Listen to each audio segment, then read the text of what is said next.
Hello दोस्तों, वेद Chakrapani channel पर आयुर्वेद के विविध विषयों के बारे में बात की जाती है। इसलिए आयुर्वेद के बारे में ज़्यादा से ज़्यादा जानने के लिए इस चैनल को सब्सक्राइब करें। आज का विषय है मल सिंदूर।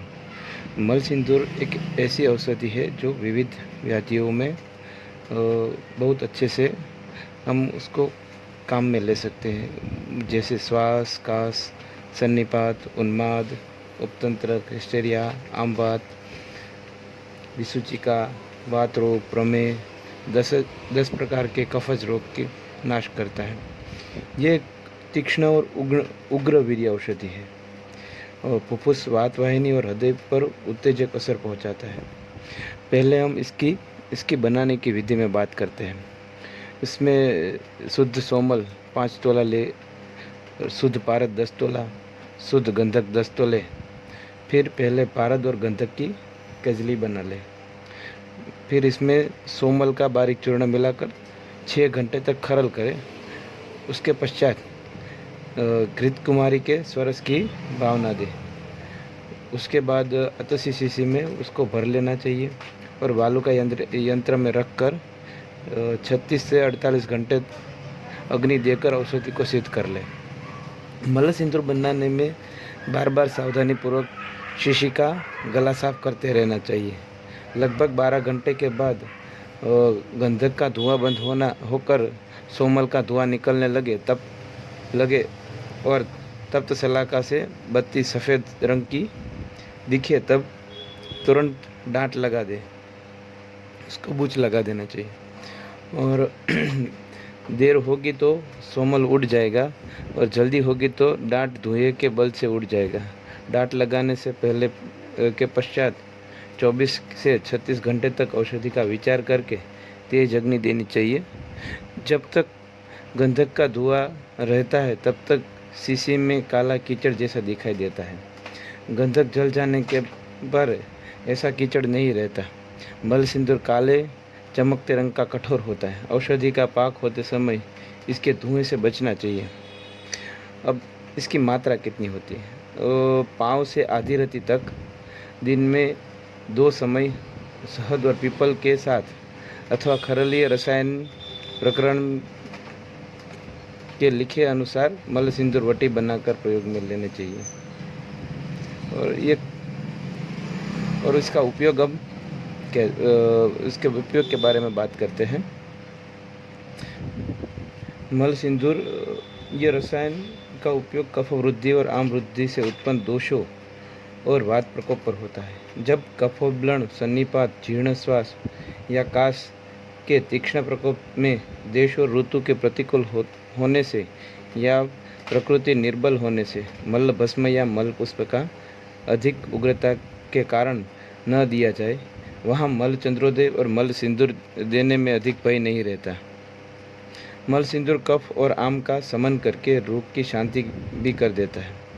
ज्वर जब 100 डिग्री से अधिक न हो और सर्वांग में प्रस्वेद, श्वास की धड़धड़ और छाती में कफ संग्रह, नाड़ी में क्षीणता, तंद्रा वृद्धि आदि लक्षण उपस्थित होने पर मल सिंदूर दिया जाता है। यदि वाताक्षेप के झटके के साथ में हो तो मल सिंदूर के बदले पंचसूत्र देना चाहिए। इस तरह शुष्क कफ और श्वास हो तो समीर पन्नग हितकारक माना जाता है।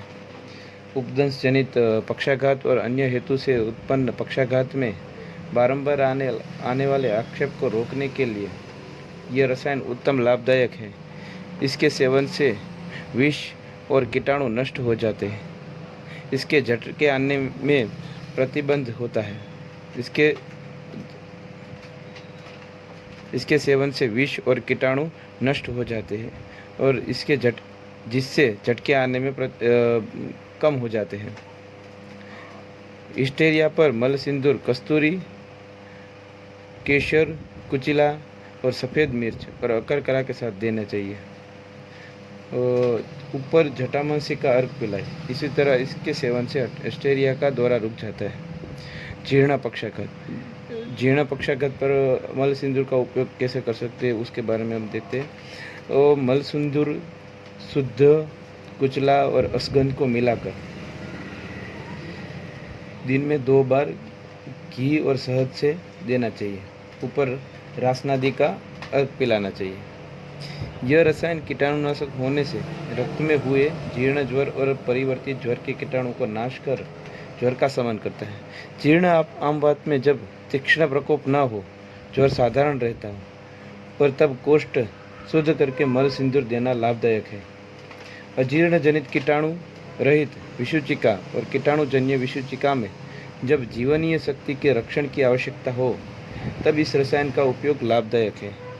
इसके सेवन से हृदय में उत्तेजना आती है, नाड़ी का वेग बढ़ता है, शीतलता कम होती है, आमाशयस्थ दोष की निवृत्ति होती है। बालकों के पसली रोग में फुफ्फुस और श्वसन नलिका में कफ से बहुत भरे हो और गले में कफ घर घर कर बोल रहा हो, किंतु ज्वर की कमी हो तो अन्य रोगशामक औषधि के साथ मृति का 16वां भाग इतनी मात्रा में मल सिंदूर मिलाकर देने से सत्वर लाभ पहुंचता है।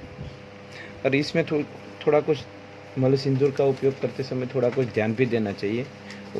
वो इसके बारे में है कि पित्त प्रधान रोगों में इस रसायन का उपयोग ना करें, ग्रीष्म ऋतु में संभल कर प्रयोग करें, ज्वर की उष्णता बहुत बड़ी हो तब रसायन न दें, वृक्क विकार में के रोगी जिनको मूत्र शुद्धि न होती हो उसको यह रसायन नहीं देना चाहिए।